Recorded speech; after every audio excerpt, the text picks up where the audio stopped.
ইসলামী আন্দোলন বাংলাদেশের কেন্দ্রীয় সদস্যীয় রাজনৈতিক আন্দোলনে মুফতি মোহাম্মদ ফয়জুল করিম সারা চর্মনায়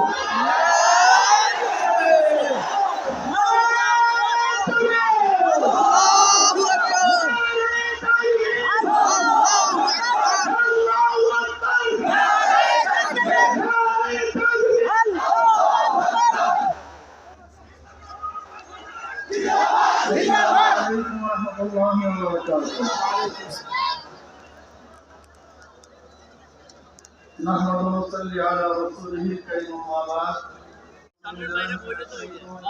بسم الله الرحمن الرحيم كنتم خير أمة أخرجت للناس تأمرون بالمعروف وتنهون عن المنكر وتؤمنون بالله صدق الله العلي العظيم صلى الله عليه وسلم আয়োজকদেরকে ধন্যবাদ, দিন প্রিয় ইসলাম প্রিয় সবাইকে ধন্যবাদ।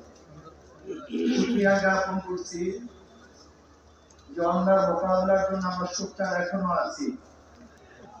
যতদিন পর্যন্ত মুমিন মুসলমানরা অন্যায় প্রতিবাদ করবে ততদিন পর্যন্ত গোটা দুনিয়ার থেকে ইসলাম মুসলমানদের ধ্বংস করার ক্ষমতা কেউ রাখবে না, ধ্বংস করতে পারবে না।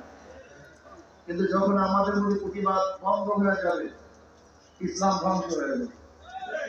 যাই হোক, হিজবুত তাওহীদ কি ও কেন, এদের বিরুদ্ধে আমরা কেন সম্মেলন দেখেছি, কেন এসেছি, বক্তাগণ এতক্ষণ পর্যন্ত বক্তব্য